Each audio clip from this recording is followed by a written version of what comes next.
Hello বন্ধুরা, welcome back to my channel shining rainbow blog চ্যানেলে তোমাদেরকে স্বাগত জানিয়ে আরও একটা নতুন দিনে নতুন ব্লগ শুরু করছি। তো আমার নতুন ব্লগে তোমাদেরকে সবাইকে জানাই অনেক অনেক সুস্বাগতম। তো দেখো বন্ধুরা, আজ কিন্তু বাজে 6টা, ঘুম থেকে উঠতে হয়ে গেল আজকে 6টা বেজে গেল। তো আমি যেখানে 5টা 15 ঘুম থেকে উঠি, মেয়েকে কিন্তু রেডি করে স্কুলে নিয়ে যাই। তো আজ যেহেতু মেয়ের স্কুল নেই, মেয়েকে ঠিক করেছিলাম আজকে স্কুলে নিয়ে যাব না, সেহেতু একটু দেরি করে ঘুম থেকে উঠলাম। মানে ভালো লাগছিল না উঠতে, মাথাটা খুব যন্ত্রণা করছিল, সেই কারণে কিন্তু আজকে ঘুম থেকে উঠলাম 6টার সময়। উঠে কিন্তু আগে সোজা জানলাটা খুললাম, কেননা জানলা দিয়ে মানে বাইরের আলোটা ঘরে এলে তবে কিন্তু মনটা ফ্রেশ লাগে। মেয়েকে ডাকতে গেলাম, মেয়ে দেখলাম উঠলো না। আমি ভাবলাম আজকে তো স্কুলটা ছুটি, থাক একটু ঘুমাক, তারপরে কিন্তু তুলবো ওকে, কাজগুলো তার আগে সেরে নিই। আশিপাশি কাজগুলো তো থাকে, তো সেগুলো কিন্তু আগে সারতে চলে এলাম।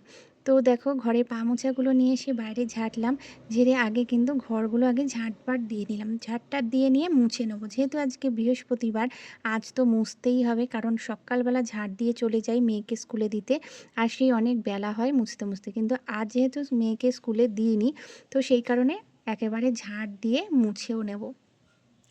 আর ঝাড় দেওয়া মোছা এই কাজগুলো সকাল সকাল হয়ে থাকলে কিন্তু ঘরগুলো বেশ ফ্রেশ থাকে, বেশ একদম সুন্দর মানে পরিষ্কার হয়ে যায়, খুব ভালো লাগে। আর সব পরিষ্কার করার পর কিন্তু দৌড়ে জলটাও দিয়ে নিলাম, সামনে গেটে জল দিই তো, প্রতিদিনের নিয়মে যে কাজ সেটা করে ফেললাম। আর এই টেবিলটাও কিন্তু পরিষ্কার করি, কারণ বিকেল মানে রাত্রিবেলা কি হয় বলো তো, আমার যেহেতু এই গ্রিলগুলো ফাঁকটা অনেকটা, তাই সেখান থেকে কিন্তু বিড়াল ঢোকে, জানো তো। আর বিড়াল ঢুকে রাত্রেবেলা দেখি টেবিলের ওপর শুয়ে থাকে, সেই কারণে আমাকে কিন্তু প্রতিদিন এই টেবিলটাকেও পরিষ্কার করতে হয়। আর আজকে একটা সব থেকে বড় কাজ, যেহেতু মেয়ের স্কুল নেই, আর আজকে বৃহস্পতিবার, আর মাও বললো পুজোটা মা করে নেবে, তো সেই কারণে আমি ভাবলাম কি, যে আমি আজকে রান্নাঘরটা পরিষ্কার করি। রান্নার পরে আর কিন্তু পরিষ্কার করা হয় না, অনেকটা বেলা হয়ে যায়, তো রান্না করতে করতে অনেকটা বেলা হয়, তখন আর এনার্জি থাকে না যে এই সবগুলো পরিষ্কার করব। তাই জন্য আজ ভেবে নিলাম যে এই তাকটা অনেক দিন পরিষ্কার করায়নি, যেহেতু গোলাপি আর সাদা দিয়ে দেখো কালারটা। আর এটা কিন্তু আমার মায়ের ছিল, জানো তো, এটা আমার মায়ের ছিল, মা মারা যাওয়ার পর কিন্তু আমাকে দিয়ে গেছে, মানে আমাকে দিয়েছে বাবা। তো সেহেতু এটা আমি নিয়ে এসেছি, আর আসা থেকে কিন্তু ওই মোটামুটি মানে 2-1 দিন অন্তর অন্তর পরিষ্কার করি, যেহেতু সাদা তো একটুতেই নোংরা হয়। তাই আজকে ভাবলাম জল দিয়ে না, একদম সাবান দিয়েছি অনেকটা, জানো তো, অনেকটা সাবান জল গুলেছি, গুলে আর এগুলো সব পরিষ্কার করছি।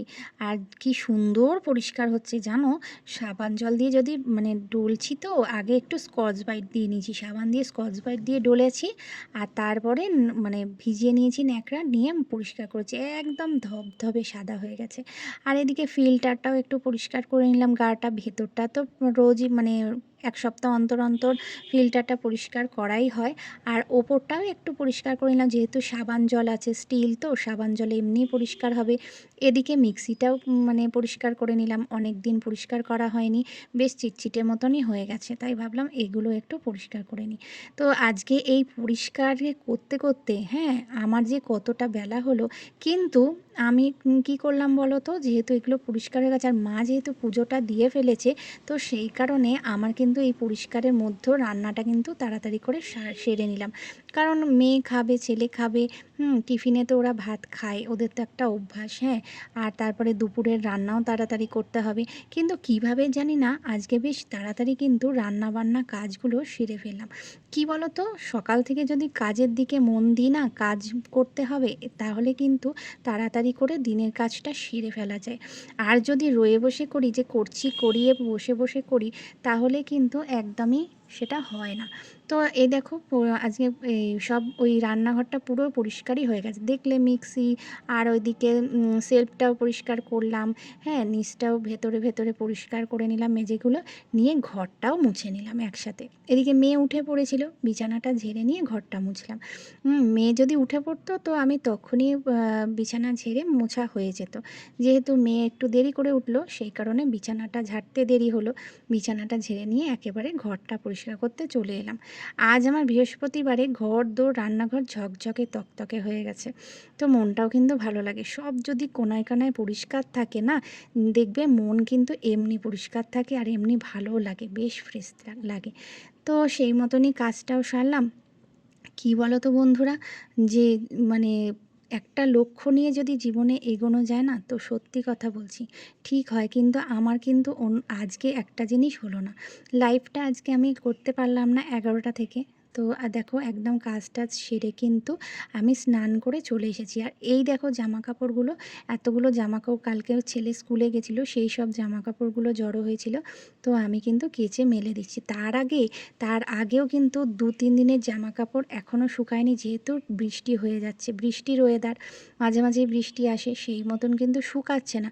তো সেই কারণে সেই জামা কাপড়গুলো আছে, আর আজকের জামা কাপড় মিলিয়ে সারা দড়ি, মানে উঠোনে, আমার উঠোনটা দেখতেই পাও তোমরা যে কত বড় উঠোন, আর এত বড় উঠোনে দড়ি টাঙানো অন্তত 2-3টে। এই দেখো, তারে আমার আর জায়গা নেই, দেখেছো? ওই দেখো, ওই মাথা থেকে শুরু করে আর এই মাথায়, এদিকের তার ভর্তি জামা কাপড়, আর জায়গা নেই, আর জায়গা নেই জামা কাপড় মেলার। তো এগুলোই শুকাক, তারপরে দেখা যাবে। তো এই দেখো, মা তো পুজো করে ফেলেছে, ঠিক আছে। আজকে মাই করেছে, বৃহস্পতিবারের পুজোটা যে আমি করি, তো আজকে মা করে ফেলেছে। তো করে ফেলেছে বলে কিন্তু আমি এদিকেও বেশ খানিকটা কাজ কিন্তু এগিয়ে ফেলতে পারলাম। তো আরও কিছুটা কাজ আছে, যে এই যে চিনিটা ঢেলে নিলাম, ঢালার পরে যে দেখলে ওখানে স্ল্যাবটা, ওখানে ওইটা আমি পাল্টাবো, বুঝেছো? ওই তাকটা পাল্টে আমি কৌটোগুলো পাল্টাবো।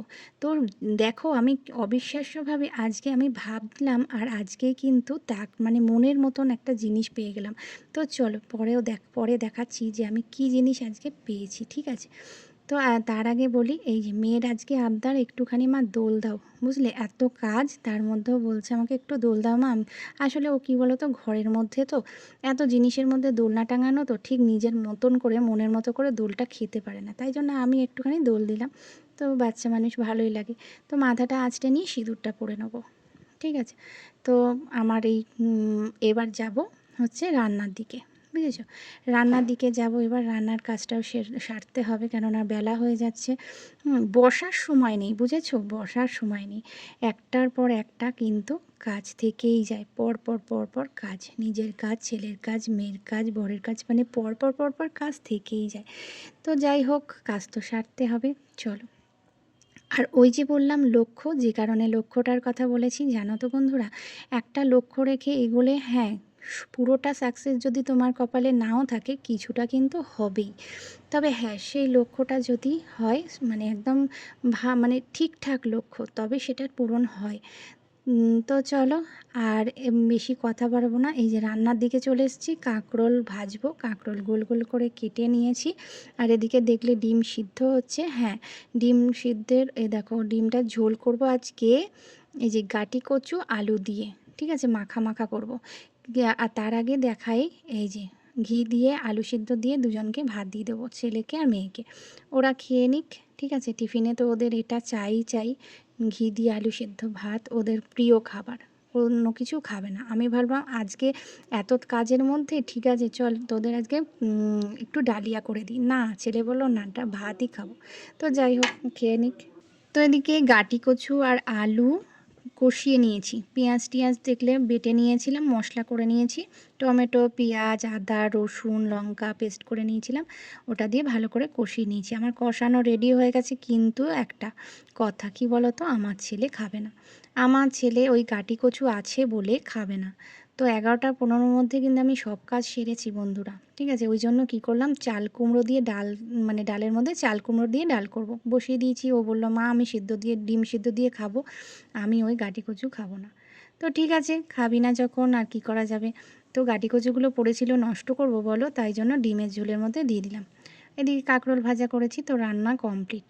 আর এদিকে এসছে হকারি, ঠিক আছে। কি সুন্দর জিনিসগুলো, তো দেখো বন্ধুরা, কি সুন্দর দেখো, কাঁচের কিন্তু, আর অনেক অনেকটা ডিপ, হ্যাঁ, অনেকটা জিনিস রাখা যাবে। আর গোল্ডেন কালারের ঢাকনাটা কি সুন্দর না, এগুলো মশলা রাখার জন্য খুব সুন্দর। এগুলো 4টে কিনেছি আর এই তাকটা নিলাম। কি সুন্দর দেখতে জানো না, ভীষণ সুন্দর। পাশটা দেখো কভার করা, আর এটা দেয়ালেও টাঙানো যাবে, এমনিও রাখা যাবে। তো এই জিনিস দুটো নিলাম, দুটো না ওদিকে 4টে নিলাম আর এদিকে। তো চলো এইটা আমি যখন আবার সাজিয়ে রান্নাঘরে সাজিয়ে রাখবো তখন কিন্তু আবার তোমাদের দেখাবো। তো ভিডিওটা কেমন লাগলো আর আমার এই জিনিসগুলো কেমন লাগলো অবশ্যই তোমরা জানাতে ভুলো না। টাটা, বাই বাই, দেখা হবে আবার নতুন একটা ভিডিওয়। Good afternoon.